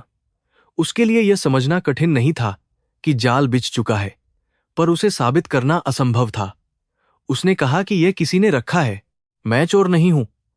विक्रम ने व्यंग्य से पूछा कि क्या हीरे स्वयं चलकर तेरी लकड़ी में छिप गए? नौकरों की भीड़ में कुछ चेहरे दया से झुके, कुछ उत्सुकता से चमके। गरीब की बेइज्जती तमाशा बनते देर नहीं लगती, विशेषकर जब तमाशा अमीर के आंगन में हो। गौरी पिता के पैरों से लिपट गई और चिल्लाई कि मेरे बाबा झूठ नहीं बोलते। उसकी आवाज इतनी पतली थी कि बड़े लोगों के शोर में टूटती जाती थी। राजमाता ने उसे हटाने का संकेत किया। एक नौकर ने बच्ची को बांह से खींचा तो रघु की आंखों में पहली बार आग भड़क उठी। उसने कहा कि बच्ची को हाथ मत लगाना। विक्रम ने इसी क्षण का इंतजार किया था। उसने कहा कि देखो, चोरी पकड़ी गई तो तेवर बदल गए। फिर उसने पहरेदारों को बुलाने का आदेश दिया। देविका तब तक पूजा कक्ष की देहरी पर आ चुकी थी। उसने कंठार, रघु और गौरी को देखा। उसके चेहरे पर अविश्वास, भय और स्मृति एक साथ उमड़ आए। रघु उसकी ओर मुड़ा। उसकी आंखों में विनती नहीं, केवल सत्य की प्यास थी। उसने कहा कि देवी जी, मैंने आपकी कार धकेली थी, आपके घर की रोटी खाई, आपकी दया ली, पर चोरी नहीं की। आप चाहें तो मुझे अभी निकाल दें, पर बेटी के सामने मुझे चोर मत बनने दीजिए। देविका का गला सूख गया। पूरे घर की निगाह अब उसी पर थी। राजमाता ने कठोर स्वर में कहा कि दया का यही परिणाम है। उन्होंने देविका को याद दिलाया कि जिस पर कुल का विश्वास नहीं, उसे बचाना कुल के विरुद्ध जाना है। विक्रम ने बात को और तीखा किया। उसने कहा कि अगर देविका अभी भी इस आदमी का पक्ष लेती हैं, तो शहर में लोग क्या कहेंगे? एक विधवा और एक गरीब पुरुष की कहानी बाजारों में नमक मिर्च लगाकर बेची जाएगी। देविका ने आंखें बंद कर लीं। उसके सामने रघु नहीं, समाज की वही लोहे की दीवार खड़ी थी जिससे वह जीवन भर डरती रही थी। रघु ने देविका की चुप्पी को धीरे धीरे अपने ऊपर गिरते महसूस किया। वह समझ गया कि अमीर का विश्वास भी कभी कभी परिस्थिति का नौकर होता है। देविका ने बहुत धीमे कहा कि बात की जांच होगी, पर राजमाता ने तुरंत उत्तर दिया कि चोर को घर में रखकर जांच नहीं होती। विक्रम ने पहरेदारों को संकेत दिया। दो मजबूत आदमी आगे बढ़े और रघु की बांह पकड़ ली। गौरी चीखी, पर उसकी आवाज हवेली की ऊंची छतों से टकराकर लौट आई। देविका ने कदम बढ़ाना चाहा, फिर ठिठक गई। रघु को आंगन के बीच ले जाया गया। पहरेदारों ने उसे धक्का दिया, पर वह गिरा नहीं। उसकी आंखें केवल गौरी को ढूंढ रही थीं। भंवरलाल ने भीड़ के पीछे से कहा कि ऐसे लोग पहले दया मांगते हैं, फिर तिजोरी खोजते हैं। यह सुनकर कुछ नौकर हंसे। रघु ने पहली बार ऊंचे स्वर में कहा कि गरीब के पास अगर कुछ सबसे कीमती होता है तो वह उसका नाम होता है। तुमने रोटी दी थी, मैं उसका हणी था, पर झूठा कलंक देकर तुमने वह धड़ जला दिया। उसकी आवाज कांपती हुई भी सीधी थी। विक्रम को यह उत्तर सहन न हुआ। उसने पहरेदार को आंख से इशारा किया। एक भारी थप्पड़ रघु के चेहरे पर पड़ा। गौरी ने अपने दोनों कान बंद कर लिए। रघु लड़खड़ाया, पर उसने प्रतिकार नहीं किया। दूसरा धक्का उसे संगमरमर पर गिरा गया। उसके होंठ से रक्त की पतली रेखा निकली। देविका ने दर्द से आंखें फेर लीं। यही उसका दूसरा अपराध था। पहली बार उसने मजदूरों की चीख के सामने मौन चुना था, अब एक निर्दोष गरीब की अपमानित देह के सामने। कर्म का पहिया उसी क्षण उसके भीतर घूम उठा। गौरी ने देविका की साड़ी पकड़ ली और रोते हुए कहा कि आप तो अच्छी हैं, आप कहिए ना कि बाबा चोर नहीं हैं। उस मासूम स्पर्श ने देविका को भीतर तक हिला दिया। उसने बच्ची की ओर देखा, फिर रघु की ओर। रघु खड़ा हो चुका था, चेहरे पर रक्त और धूल थी। उसने देविका से कोई शिकायत नहीं की। उसकी चुप्पी ही सबसे बड़ा प्रश्न थी। देविका के होंठ खुले, पर राजमाता की आवाज फिर गूंजी कि घर की मर्यादा भावुकता से नहीं चलती। देविका फिर मौन हो गई। पहरेदारों ने रघु को बाहर की ओर खींचना चाहा। उसने स्वयं हाथ छुड़ाकर कहा कि मैं अपने पैरों से चला जाऊंगा। उसने गौरी को उठाया, पर बच्ची ने हवेली के कमरे की ओर देखा, जहां उसकी दवा और किताबें थीं। रघु ने धीरे से कहा कि बेटी, जो घर तुम्हारे बाबा का नाम नहीं बचा सका, वहां की किताबें भी बोझ बन जाएंगी। गौरी ने आंसू पोंछे और पिता की गर्दन में बांह डाल दी। उस क्षण देविका ने देखा कि गरीबी हार सकती है, पर स्वाभिमान निर्वासित होकर भी सीधा चलता है। मुख्य द्वार तक पहुंचते पहुंचते बारिश शुरू हो गई। वही बारिश जो उन्हें इस घर में लाई थी, अब उन्हें बाहर ले जा रही थी। रघु ने देविका की ओर आखिरी बार देखा। उसमें क्रोध नहीं था, केवल गहरी थकान थी। उसने कहा कि आपने मेरी बच्ची की जान बचाई, इसका ऋण मैं जन्म भर मानूंगा, पर आज आपने मेरे सत्य को मरने दिया। इसका हिसाब मेरे पास नहीं, ऊपर वाले के पास रहेगा। यह कहकर वह मुड़ गया। देविका की आंखों में आंसू भर आए, पर वे उसके कदम रोकने के लिए बहुत कमजोर थे। गौरी भीगती हुई पिता से चिपकी रही। उसने पूछा कि बाबा, क्या हम सचमुच चोर कहलाएंगे? रघु ने कीचड़ भरे रास्ते पर चलते हुए कहा कि लोग क्या कहते हैं, उससे आत्मा नहीं बदलती। अगर मन साफ हो तो भगवान सुनता है, चाहे दुनिया पत्थर फेंके। पर उसके अपने शब्द ही उसके सीने में टूट रहे थे। वह जानता था कि गरीब की बदनामी पेट से भी बड़ी भूख बन जाती है। गांव लौटकर उसे साहूकार, पड़ोसी और समाज सबकी आंखों में वही आरोप देखना होगा। फिर भी वह चल रहा था। हवेली के भीतर तूफान बाहर से भी बड़ा था। कंठहार राजमाता को लौटा दिया गया, पर उनके मन में शांति नहीं आई। विक्रम ने सबको आदेश दिया कि बात बाहर न जाए, वरना घर की बदनामी होगी।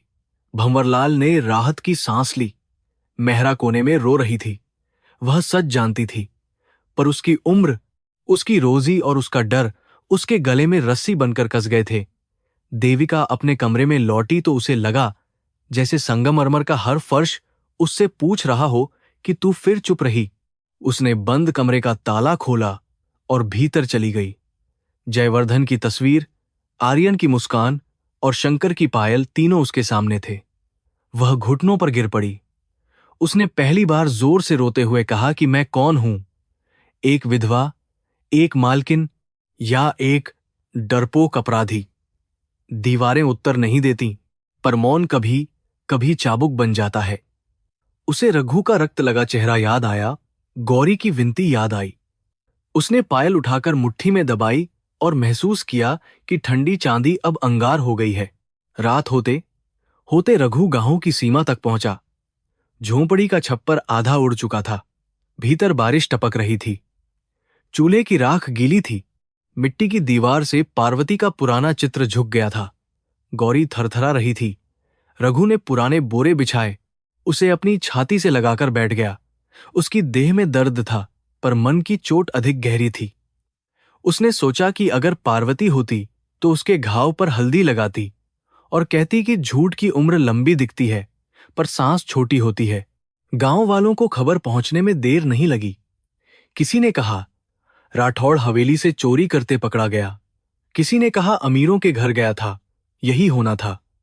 धनराज साहूकार शाम को ही आ धमका और बोला कि अब कर्ज चुकाने का कोई रास्ता बचा है क्या, या बेटी को काम पर भेजेगा।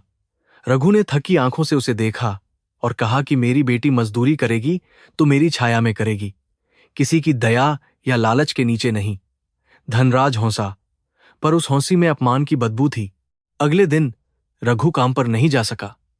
चेहरे की सूजन, पीठ का दर्द और मन की टूटन उसे खाट पर बांधे रही। गौरी ने पहली बार पिता के लिए पानी गर्म किया। पुरानी कपड़े की पट्टी भिगोकर उसके होंठ पर लगाई। वह बच्ची थी, पर उस दिन उसकी आंखों में बचपन कम और चिंता अधिक थी।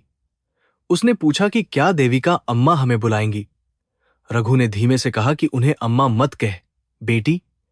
फिर तुरंत पछताया, क्योंकि गौरी ने सिर झुका लिया।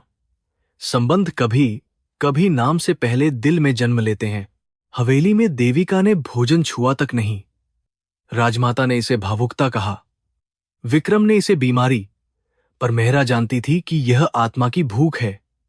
देर रात मेहरा ने साहस जुटाकर देविका के सामने घुटनों के बल बैठते हुए कहा कि मालकिन। कंठार उस कोठरी में भंवरलाल ने रखा था। देविका का शरीर स्तब्ध रह गया। उसने पूछा कि तूने पहले क्यों नहीं कहा। मेहरा फूट पड़ी। उसने कहा कि गरीब नौकर का सच भी गरीब होता है मालकिन। उसे बोलने से पहले अपनी रोटी की चिता दिखती है। देविका ने उसी क्षण विक्रम को बुलवाया, पर वह हवेली में नहीं था।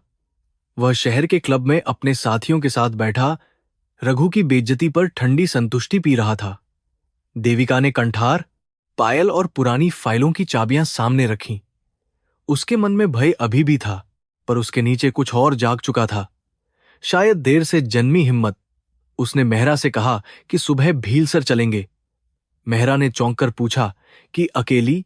देविका ने उत्तर दिया कि जो अपराध अकेले सहा, उसका प्रायश्चित भी भीड़ के सहारे नहीं होगा। भोर में जब देविका मंदिर के सामने खड़ी हुई तो उसे रघु की बात याद आई कि हिसाब ऊपर वाले के पास रहेगा। उसने शिवलिंग पर जल चढ़ाया, पर आज उसकी प्रार्थना धन, कुल या प्रतिष्ठा के लिए नहीं थी। उसने कहा कि मुझे सच बोलने का दंड भी स्वीकार है। उसी समय हवेली के बाहर विक्रम की कार आकर रुकी। उसके चेहरे पर रात की शराब और षड्यंत्र की थकान थी। उसे अभी पता नहीं था कि एक गरीब लकड़हारे पर लगाया गया झूठा कलंक उसकी अपनी बनाई दीवारों में दरार बन चुका है। दिवाली से 5 दिन पहले भीलसर की पगडंडी पर देविका की कार धूल उड़ाती हुई पहुंची तो गांव वाले काम छोड़कर देखने लगे, जिसके नाम से शहर के बड़े व्यापारी खड़े हो जाते थे। वह स्त्री आज मिट्टी की झोंपड़ियों के बीच इतनी असहाय लग रही थी कि वैभव भी उसके पीछे शर्मिंदा खड़ा था। मेहरा ने दवा, फल और कपड़ों की टोकरी उठाई। देविका ने रघु की झोंपड़ी के सामने कदम रोके। भीतर से खांसी की हल्की आवाज आई और उसका हृदय अपराध की तरह कांप उठा। रघु बाहर आया तो उसके चेहरे की सूजन उतर चुकी थी, पर आंखों की चोट ल्यौजे थी। उसने देविका को देखा और फोल्डेड हाथ जोड़े, जैसे अतिथि को अपमानित न करना उसका संस्कार हो, भले ही अतिथि उसके अपमान का कारण रही हो। देविका ने कहना चाहा कि गलती हुई, सत्य छिप गया, पर शब्द गले में अटक गए। गांव की औरतें दूर खड़ी फुसफुसा रही थीं। धनराज साहूकार बरगद के नीचे मुस्कुरा रहा था। गरीब की प्रतिष्ठा टूटे तो तमाशबीन हमेशा मिल जाते हैं। देविका ने धीरे से कहा कि रघु, तुम्हारे साथ अन्याय हुआ। रघु ने सिर उठाकर उसकी ओर देखा। उसकी आवाज शांत थी, पर भीतर धधकती राख थी। उसने कहा कि अन्याय शब्द अमीरों के मुंह से छोटा लगता है देवी जी, क्योंकि उसका बोझ गरीब की पीठ पर पड़ता है। देविका ने कंठार की साजिश का सच बताना चाहा, पर रघु ने हाथ रोक दिया। उसने कहा कि सच अब मुझे नहीं, उन लोगों को सुनाइए जिन्होंने मेरी बेटी की आंखों में उसके पिता को चोर बना दिया। गौरी झोंपड़ी के भीतर से बाहर आई। वह कमजोर थी, पर देविका को देखकर उसकी आंखों में वैसी ही उलझी हुई ममता चमकी। वह दौड़ना चाहती थी, पर रघु की चुप्पी ने उसके कदम रोक दिए। देविका ने उसके लिए लाई पेंसिलें आगे बढ़ाईं। गौरी ने पिता की ओर देखा। रघु ने कुछ क्षण बाद हल्का सिर हिलाया, पर बच्ची ने पेंसिलें लेने से पहले पूछा कि क्या हवेली में बाबा को फिर कोई नहीं मारेगा। यह प्रश्न देविका के माथे पर किसी अभिशाप की तरह उतर गया। देविका झोंपड़ी की देहरी पर बैठ गई। करोड़ों की मालकिन मिट्टी में बैठी तो गांव का सन्नाटा और गहरा हो गया। उसने कहा कि वह क्षमा मांगने आई है, दया दिखाने नहीं। रघु ने उत्तर दिया कि क्षमा वही दे सकता है जिसके भीतर घाव भरने लगे हों। मेरा घाव अभी बेटी के सवालों से रोज खुलता है। देविका ने आंखें झुका लीं। उसे लगा कि प्रायश्चित का मार्ग मंदिर की सीढ़ियों से नहीं, ऐसे ही अपमानित दरवाजों से होकर गुजरता है, जहां क्षमा मांगने वाला भी अपनी आंखों में छोटा हो जाता है। वापस लौटते समय देविका ने देखा कि भीलसर की पहाड़ी पर लाल झंडे लगे हैं। मेहरा ने बताया कि विक्रम साहब कई दिनों से यहां सर्वे करवा रहे हैं। कहा जा रहा है कि पत्थर की खदान खुलेगी और गांव वालों को मुआवजा मिलेगा। देविका ने नक्शों की बात याद की। उसके भीतर शंका उठी कि रघु पर लगा कलंक केवल अपमान नहीं, किसी बड़े खेल की पहली चाल था। कार आगे बढ़ी, पर उसकी दृष्टि पहाड़ी पर अटक गई। वही जंगल, वही सूखी लकड़ियां, वही गरीबों की सांसें अब खतरे में थीं। हवेली लौटते ही विक्रम ने उसे बैठक में रोक लिया। उसने बनावटी हंसी से पूछा कि मालकिन गरीबों के दरबार से लौटी हैं क्या? देविका ने सीधे पूछा कि भीलसर की जमीन के कागज कहाँ हैं? विक्रम की आंखें पल भर को ठिठकीं। फिर वह बोला कि यह व्यापार का मामला है, भावुकता का नहीं। पहाड़ के नीचे पत्थर है, पत्थर में पैसा है, और पैसा ही घरानों को जिंदा रखता है। देविका ने कहा कि उन पहाड़ियों में लोग भी रहते हैं। विक्रम ने उत्तर दिया कि लोग हट जाते हैं, जमीन रहती है। दिवाली की तैयारियां हवेली में शुरू हो चुकी थीं। सोने की झालरें साफ की जा रही थीं, चांदी के दिए निकाले जा रहे थे, मिठाइयों की सुगंध रसोई से फैल रही थी। बाहर से यह घर प्रकाश का महल बनने वाला था। भीतर अंधेरे की गांठें और कस रही थीं। राजमाता चाहती थीं कि इस वर्ष विशेष पूजा हो, ताकि अशुभ घटनाओं की छाया कटे। विक्रम चाहता था कि उसी रात देविका से जमीन और कारखाने के अधिकारों पर हस्ताक्षर करा लिए जाएं। त्योहार के दीप उसके लिए लालच की लौ थे। देविका ने पुराने कारखाने की फाइलें मंगवाईं। धूल से भरे कागजों में मजदूरों की शिकायतें, सुरक्षा निरीक्षण की चेतावनियां और मुआवजे की अधूरी सूचियां छिपी थीं।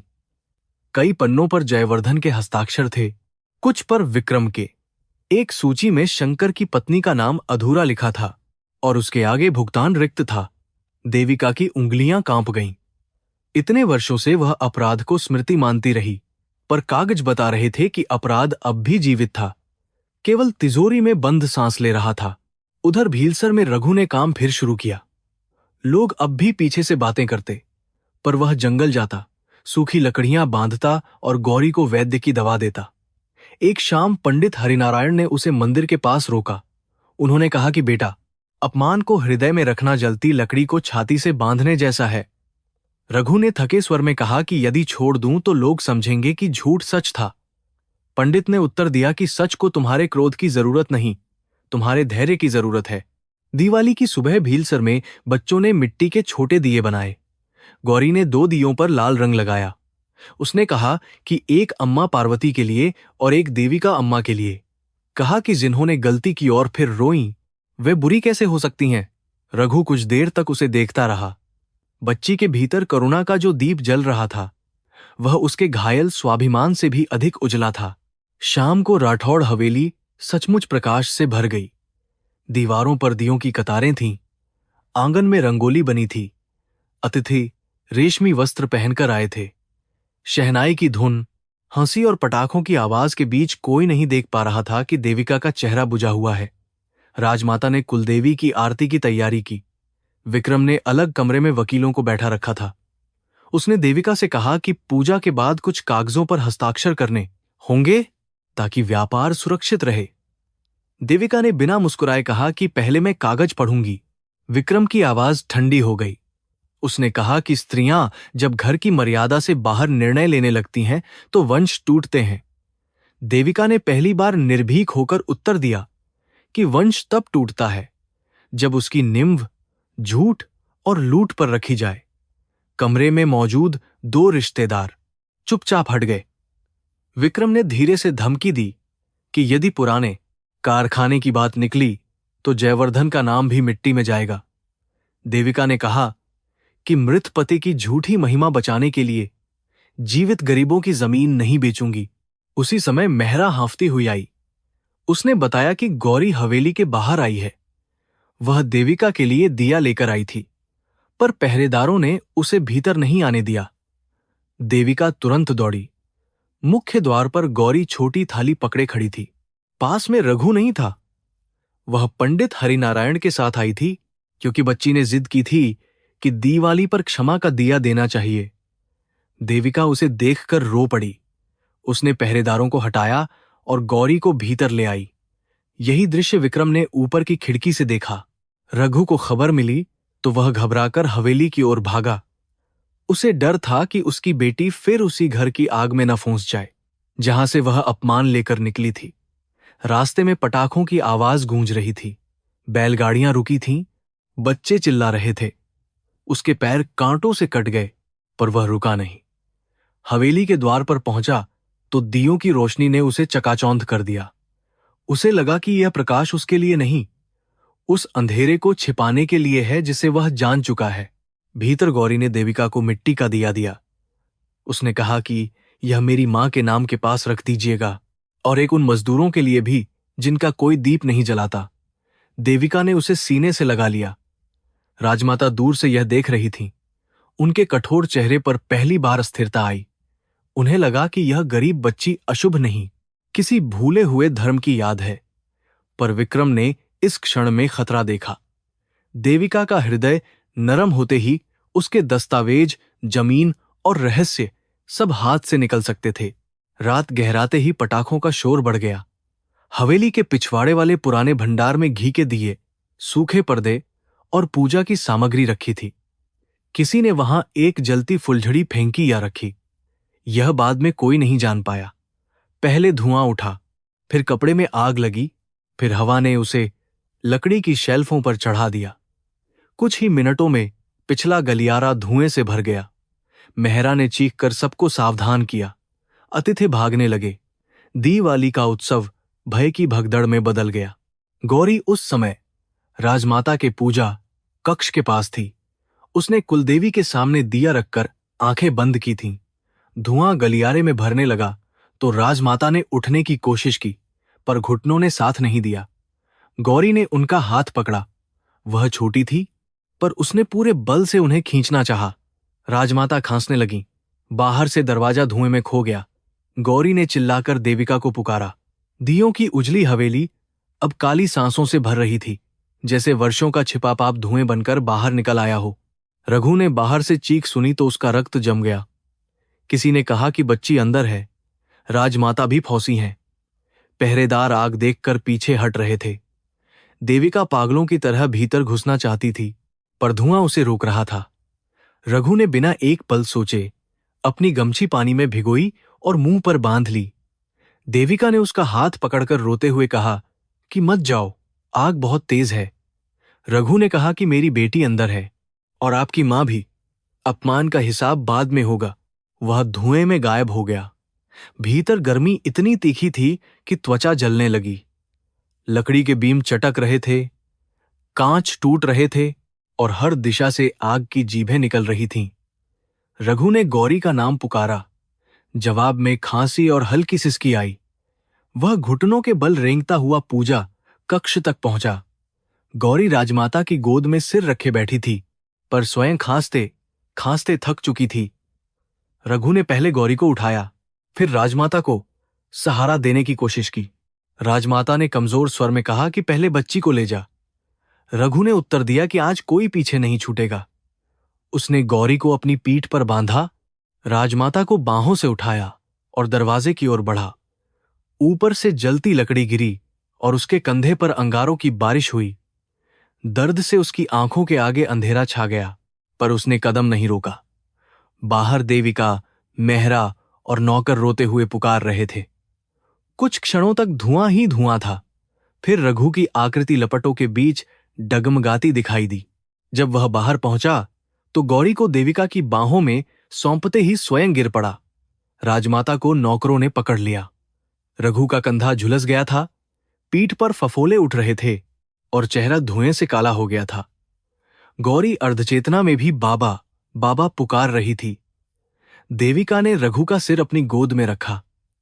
वही आंगन जहां कभी उसे चोर कहकर अपमानित किया गया था, आज उसके रक्त और जलन से पवित्र लग रहा था। विक्रम भीड़ में खड़ा था। उसके चेहरे से रंग उड़ चुका था। राजमाता ने खांसते हुए आंखें खोलीं और रघु को देखा। उनकी दृष्टि में पहली बार कुल, जात और मर्यादा की दीवार नहीं थी, केवल जीवन का हड़ था। वे कुछ कहना चाहती थीं, पर आवाज न निकली। देविका ने चिल्लाकर डॉक्टर बुलाने को कहा। मेहरा रोती हुई रघु के पैरों पर गंगाजल छिड़कने लगी, पर इस बार शुद्धि के लिए नहीं, आशीर्वाद की तरह। बाहर अभी भी पटाखे फूट रहे थे। मानो शहर को पता ही ना हो कि एक गरीब लकड़हारे ने अमीर हवेली के अंधेरे में अपना शरीर दीपक बना दिया है। रघु को हवेली के भीतर बने छोटे चिकित्सालय में लिटाया गया, जहां कभी राठौड़ परिवार के लिए निजी डॉक्टर आते थे। उसके कंधे पर गहरी जलन थी, पीठ पर फफोले फूल उठे थे और सांस में धुआं अटका हुआ था। गौरी उसके पलंग के पास बैठी रोती रही, पर डॉक्टर ने उसे दूर रखने को कहा। देविका ने बच्ची को बाहों में भर लिया, मगर उसकी अपनी देह भी कांप रही थी। जिसे उसने चोर कहलाते देखा था, वही आज उसके घर की सांस बचाकर मृत्यु से लड़ रहा था। राजमाता सावित्री को दूसरे कमरे में ऑक्सीजन दी जा रही थी। उनके चेहरे से वर्षों की कठोरता उतर गई थी, जैसे धुएं ने केवल फेफड़े नहीं, अहंकार भी जला दिया हो। वे बार बार रघु का नाम पूछती और फिर चुप हो जाती। उनके मन में वह दृश्य अटका था, जब जलती लकड़ी उसके कंधे पर गिरी, फिर भी उसने उन्हें नहीं छोड़ा। जीवन भर उन्होंने कुल शुद्धि की बातें की थीं, पर मृत्यु के द्वार पर उन्हें एक गरीब लकड़हारे की बांह ही धर्म की सबसे सच्ची परिभाषा लगी। विक्रम बाहर बरामदे में बेचैन टहल रहा था। आग बुझ चुकी थी, पर उसका डर अब भड़कने लगा था। उसे समझ आ गया कि रघु की वीरता ने पूरी कहानी बदल दी है। जिस आदमी को उसने चोर बनाकर बाहर फेंकवाया था, वह अब हवेली का रक्षक बन चुका था। नौकर उसकी ओर पहले जैसी आंखों से नहीं देख रहे थे। मेहरा की चुप्पी भी अब स्थिर नहीं थी। विक्रम ने उसे अलग बुलाकर धमकाना चाहा, पर बूढ़ी स्त्री की आंखों में इस बार डर की जगह राख से उठती चिंगारी थी। रात आधी हो चुकी थी जब रघु को होश आया। उसने सबसे पहले गौरी का नाम लिया। देविका ने तुरंत बच्ची को पास बुलाया। गौरी ने पिता की उंगलियां पकड़ लीं और रोते हुए कहा कि बाबा, आपने फिर आग में क्यों जाना था? रघु ने कठिनाई से मुस्कुराकर कहा कि जहां तू होगी, वहां आग भी रास्ता छोड़ देगी। फिर उसकी नजर राजमाता की ओर गई, जो दरवाजे पर कुर्सी में बैठी थीं। उन्होंने हाथ जोड़ दिए। रघु घबरा गया, क्योंकि कभी उसे अशुद्ध मानने वाली स्त्री आज उसके सामने विनम्र थी। राजमाता की आवाज टूटी हुई थी। उन्होंने कहा कि बेटा, आज तूने मेरा जीवन बचाया। रघु ने आंखें झुका लीं और बोला कि जीवन भगवान का होता है, मैंने बस हाथ बढ़ाया। यह उत्तर सुनकर राजमाता की आंखें भर आईं। उन्हें याद आया कि उन्होंने इसी हाथ को कभी हवेली की मर्यादा के लिए खतरा कहा था। उनके भीतर पछतावा धीरे धीरे उतर रहा था, पर पुराने संस्कार आसानी से नहीं मरते। फिर भी उस रात पहली बार उन्होंने गौरी को अपने पास बुलाकर उसके सिर पर हाथ रखा। बिना गंगाजल के, बिना भय के। सुबह होते ही मेहरा देविका के कमरे में आई। उसके हाथ कांप रहे थे, पर आंखें दृढ़ थीं। उसने कहा कि अब और मौन रखना पाप होगा। उसने देविका को बताया कि कंठार भंवरलाल ने रखा था, पर आदेश विक्रम का था। उसने यह भी कहा कि पुराने कारखाने की फाइलें विक्रम ने कई बार बदलवाईं, मजदूरों के मुआवजे रोके और भीलसर की जमीन पर झूठी सहमति के कागज बनवाए। देविका सुनती रही। हर वाक्य उसके भीतर छिपे अपराध को नया नाम देता गया, और हर नाम न्याय मांगता था। देविका ने भंवरलाल को बुलवाया। वह पहले झूठ बोलता रहा, फिर जब मेहरा ने छिपे हुए तिजोरी, कमरे का स्थान बता दिया, उसका चेहरा पीला पड़ गया। देविका ने पहरेदारों को भेजा। वहां से पुराने दस्तावेज, मजदूरों की शिकायतें, झूठे हस्ताक्षर वाले कागज और राजमाता के कंठार में लपेटा गया वही कपड़ा मिला जिस पर भंवरलाल की रसोई की हल्दी लगी थी। सच्चाई अब किसी की जुबान पर निर्भर नहीं रही। वह कागजों, दागों और अपराध की गंध के साथ सामने पड़ी थी। विक्रम को बैठक में बुलाया गया। वह अब भी हौसने की कोशिश कर रहा था। उसने कहा कि घर के मामलों को बाहर नहीं ले जाना चाहिए, क्योंकि परिवार की प्रतिष्ठा सबसे ऊपर है। देविका ने शांत स्वर में पूछा कि परिवार कौन है? वे लोग जिनके चित्र दीवार पर हैं, या वे मजदूर जिनकी हड्डियों पर यह साम्राज्य खड़ा हुआ? विक्रम चिल्लाया कि वह भावुक हो रही है। देविका ने पहली बार उसकी आंखों में सीधा देखकर कहा कि भावुकता वह नहीं जो गरीब के आंसू देखे, भावुकता वह है जो सोने के लिए न्याय बेच दे। विक्रम ने धमकी दी कि यदि उसने फाइलें खोलीं तो जयवर्धन का नाम भी डूबेगा। देविका कुछ क्षण चुप रही। यह वही भय था जिसने उसे वर्षों तक बांधे रखा था। फिर उसने धीरे से कहा कि मृत पति की मूर्ति को बचाने के लिए जीवित मनुष्यों का सत्य नहीं दबाया जाएगा। उसने मेहरा को आदेश दिया कि वकील, पुलिस और पत्रकारों को सूचना दी जाए। राजमाता ने यह सुना तो कांपी, पर उन्होंने विरोध नहीं किया। उनके मौन में इस बार परंपरा की जिद नहीं, देर से जागा हुआ पछतावा था। रघु ने यह सब सुना तो वह बेचैन हो उठा। उसने देविका से कहा कि उसका नाम इन झगड़ों में न घसीटा जाए। गरीब आदमी अदालत के दरवाजे पर अपनी मजदूरी, समय और सम्मान सब खो देता है। देविका ने उसके पलंग के पास बैठकर कहा कि यह झगड़ा अब केवल उसका नहीं है। रघु ने उत्तर दिया कि न्याय की राह में भी गरीब को अक्सर गवाही बनाकर छोड़ दिया जाता है। देविका ने सिर झुका लिया। उसे मालूम था कि उसके अपराध का प्रायश्चित शब्दों से नहीं, जोखिम से सिद्ध होगा। 2 दिन बाद जब रघु की हालत थोड़ी संभली, देविका उसे और गौरी को लेकर पुराने शिव मंदिर गई। वही मंदिर जहां पहाड़ियों के लोग बेलपत्र चढ़ाते थे और जहां पंडित हरिनारायण वर्षों से कर्म की कथा कहते आए थे। मंदिर के बाहर भीलसर के लोग जमा थे।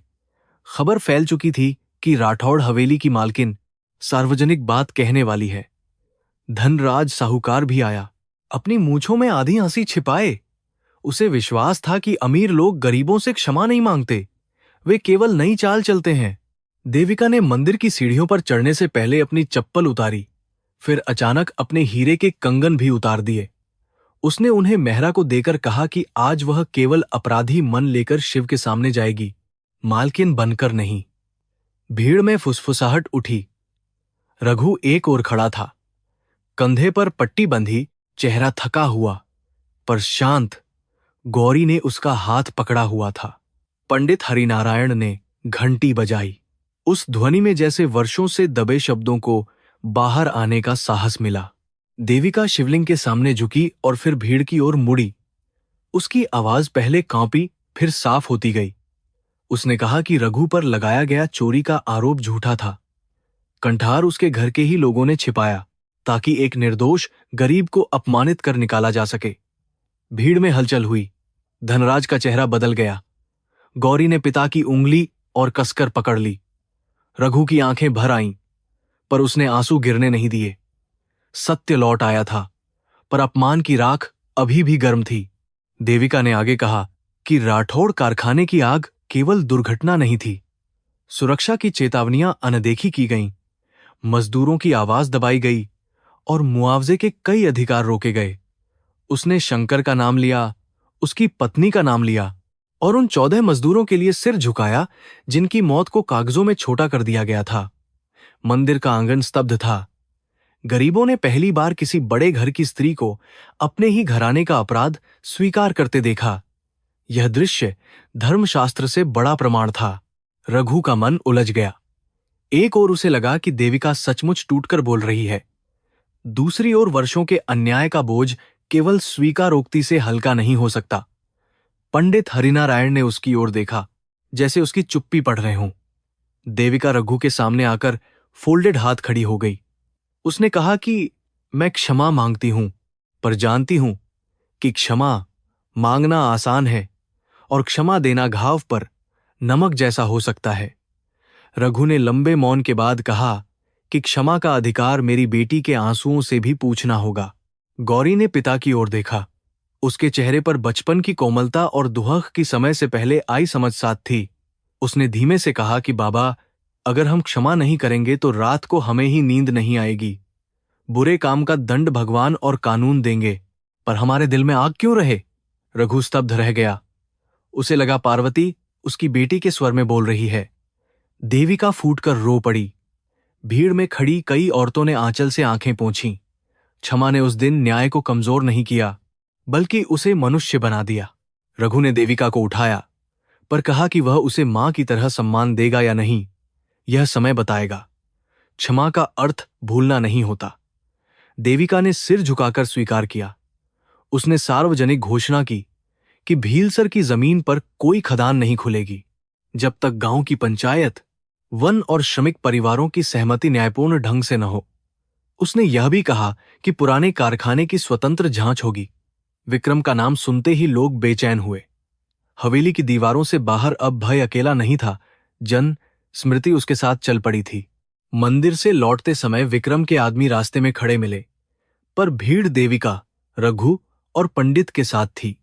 पहली बार रघु ने महसूस किया कि गरीब अकेला हो तो कुचला जाता है, पर सच के साथ खड़ा समाज पत्थर की दीवार भी हिला सकता है। धनराज साहूकार चुपचाप खिसक गया। उसे समझ आ गया कि जिस आदमी को वह बदनाम समझ रहा था, उसका नाम अब पहले से बड़ा हो चुका है। गौरी ने रास्ते में एक सूखी नीम की पत्ती उठाई और पिता को दी, जैसे युद्ध के बाद शांति का छोटा संकेत हो। हवेली लौटकर देविका ने विक्रम के कमरे सील करा दिए। पुलिस आई, वकील आए, पुराने कर्मचारी बुलाए गए।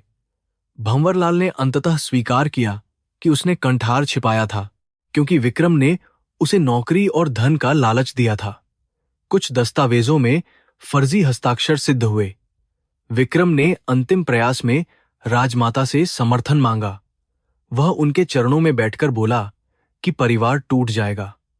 राजमाता ने उसकी ओर बहुत देर देखा और कहा कि परिवार झूठ से नहीं बचता, सच से बचता है।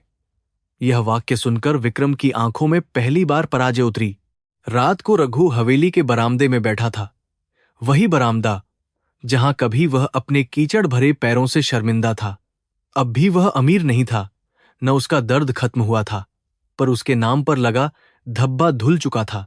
देविका कुछ दूरी पर खड़ी रही, फिर बोली कि मैं तुम्हारे सामने बहुत छोटी हूं। रघु ने कहा कि मनुष्य गलती से छोटा नहीं होता, गलती बचाने से छोटा होता है। आपने देर से सही, पर सच की राह पकड़ी। यह सुनकर देविका ने पहली बार रोते हुए मुस्कुराने की कोशिश की। गौरी उस रात देविका के कमरे में सोई।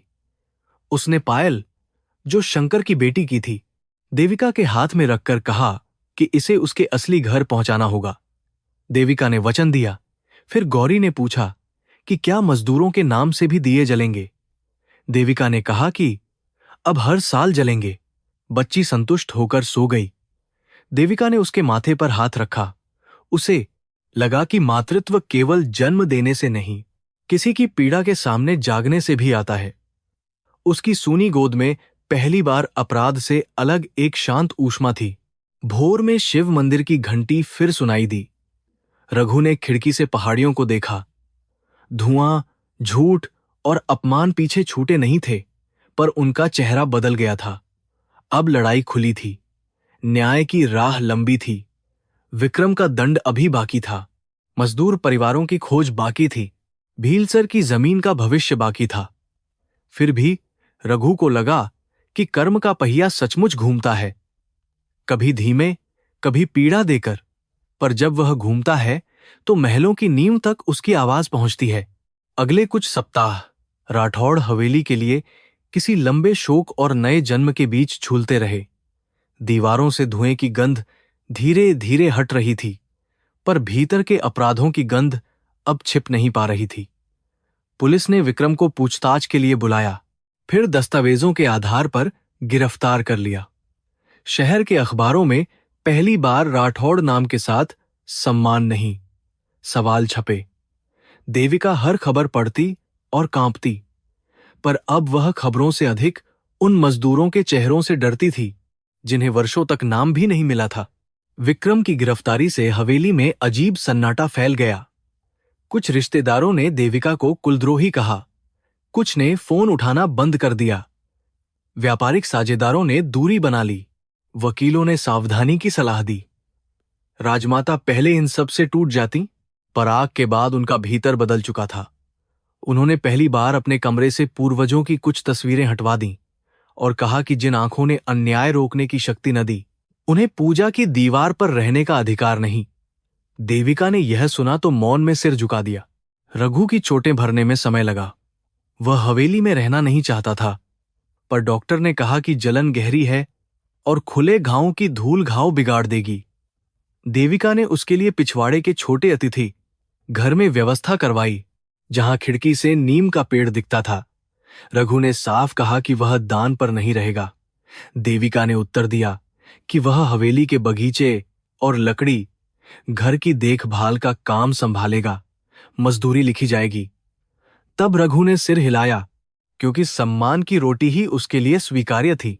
गौरी अब रोज हवेली की पुस्तकालय में बैठकर पढ़ती। पहले अक्षरों से डरती थी, जैसे वे अमीर बच्चों की वस्तु हों। फिर धीरे धीरे उनमें अपना संसार खोजने लगी। देविका ने एक अध्यापिका बुलवाई, पर गौरी ने आग्रह किया कि गांव के बाकी बच्चों को भी पढ़ाया जाए। उसने कहा कि अकेली पढ़ाई से उसे शर्म आएगी, क्योंकि भीलसर की लड़कियां अभी भी गोबर थापती हैं और नाम लिखना नहीं जानती। देविका ने उस छोटे वाक्य में अपने प्रायश्चित का अगला मार्ग देखा। शिक्षा दया नहीं, अधिकार बननी चाहिए। भीलसर में पंचायत बुलाई गई। देविका स्वयं गई, बिना बड़ी गाड़ियों के काफिले और बिना सुरक्षा के दिखावे के। उसने गांव वालों से कहा कि जंगल की जमीन खरीदने या बेचने का निर्णय अब किसी बंद कमरे में नहीं होगा। उसने राठौड़ परिवार की ओर से पुराने दबाव, झूठी सहमति और अधूरे मुआवजों की जांच का लिखित वचन दिया। लोगों ने तुरंत विश्वास नहीं किया। एक बूढ़े पत्थर मजदूर ने कहा कि अमीरों की कलम से गरीबों का भाग्य अक्सर काला होता है। देविका ने उत्तर दिया कि इसीलिए अब कलम आपके हाथ में भी रहेगी। शंकर की पत्नी की खोज शुरू हुई। पुराने पते धूल हो चुके थे, कुछ गवाह मर गए थे, कुछ शहर की झुग्गियों में खो गए थे।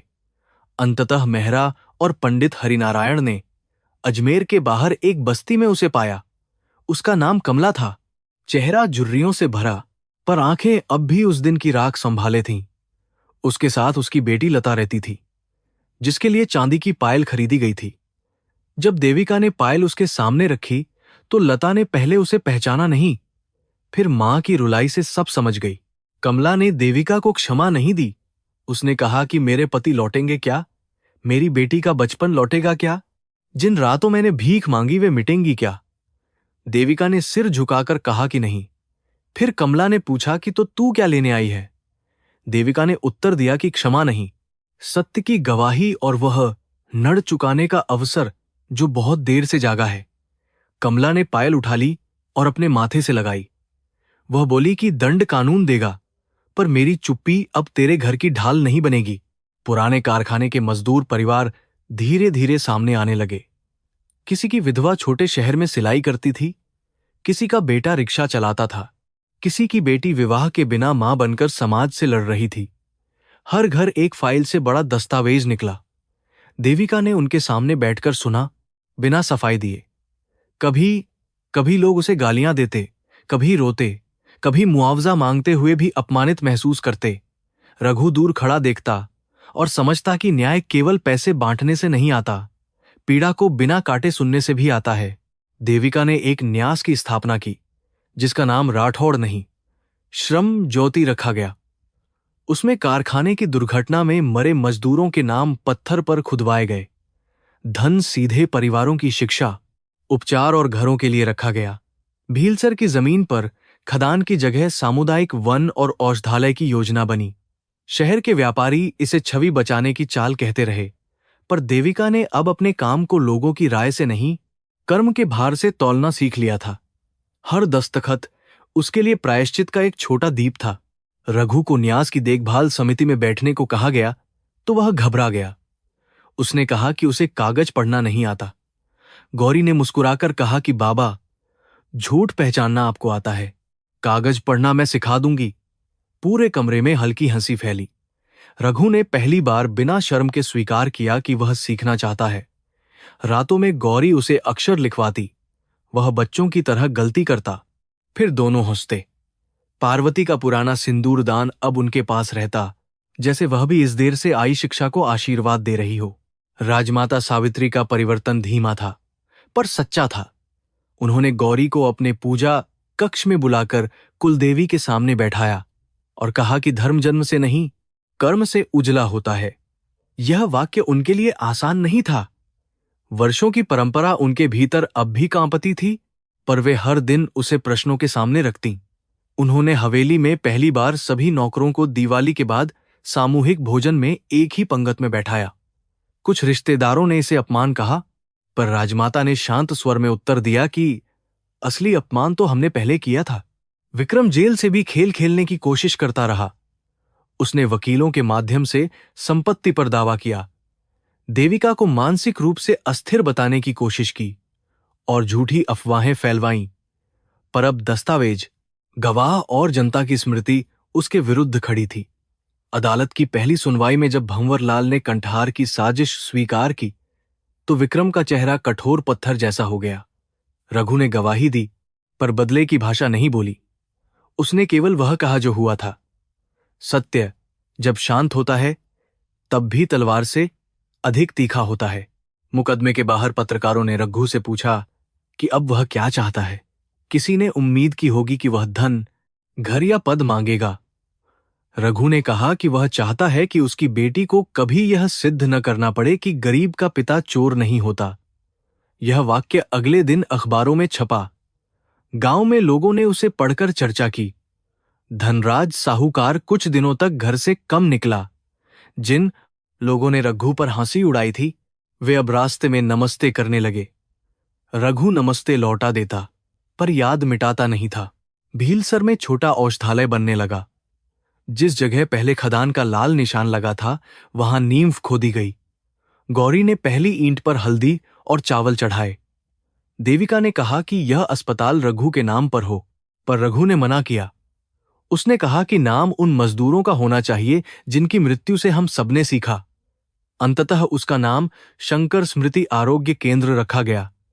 उद्घाटन के दिन कमला आई। उसने किसी से अधिक बात नहीं की, पर दीवार पर शंकर का नाम देखकर उसकी आंखें देर तक भीगी रहीं। देविका और रघु के बीच संबंध को समाज ने कई नाम देने की कोशिश की। किसी ने कहा दया है, किसी ने कहा राजनीति, किसी ने फुसफुसाकर अपमानजनक अर्थ भी निकाले। रघु ने दूरी और मर्यादा बनाए रखी।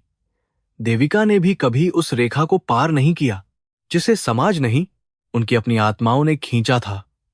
उनके बीच एक गहरा सम्मान था, जो प्रेम से कम नहीं, पर वैसा प्रेम भी नहीं था जिसे लोग बाजार की भाषा में समझ सकें। वे दो टूटे हुए जीवन थे जिन्होंने एक दूसरे में मनुष्यत्व की बची लौ देखी थी। गौरी बड़ी हवेली और छोटी झोंपड़ी के बीच पुल बन गई। वह सप्ताह में कुछ दिन भीलसर के बच्चों को पढ़ाती, कुछ दिन अपनी अध्यापिका से पढ़ती। उसने डॉक्टर बनने का सपना कहा तो रघु की आंखें भर आईं। उसे लगा जैसे उस दिन कार में बेहोश पड़ी बच्ची अब दूसरों की सांस बचाने का संकल्प ले रही है। देविका ने उसके लिए शहर के अच्छे विद्यालय में प्रवेश कराया, पर गौरी ने शर्त रखी कि वह छुट्टियों में गांव लौटेगी। उसने कहा कि जो झड़ भूल जाए वह पेड़ होकर भी सूख जाता है। 1 वर्ष बाद दिवाली फिर आई। इस बार हवेली में सोने की झालरों से अधिक मिट्टी के दिए थे। आंगन में उन 14 मजदूरों के नाम से दीप जलाए गए। राजमाता ने स्वयं पहला दीप शंकर के नाम का रखा, फिर कमला से दूसरा दीप जलाने को कहा। कई लोग रो पड़े। देविका ने गौरी का हाथ पकड़ा। रघु कुछ दूरी पर खड़ा था। कंधे का निशान अब भी स्पष्ट था। आग ने उसका शरीर जलाया था, पर उसी निशान ने कई आत्माओं को जगाया। दियों की लौ में इस बार दिखावा कम, स्मृति अधिक थी। दिवाली की उसी रात रघु हवेली के बाहर नीम के पेड़ के नीचे बैठा। कभी यह पेड़ सूखा दिखता था, अब उसकी नई पत्तियां निकल आई थीं। गौरी उसके पास आई और बोली कि बाबा, क्या हमारा जीवन सचमुच बदल गया? रघु ने लंबी सांस ली। उसने कहा कि जीवन नदी की तरह है। बेटी, मोड़ बदलता है, पानी को फिर भी बहना पड़ता है। हम अमीर नहीं हुए, पर हमारा सिर झुकना बंद हुआ।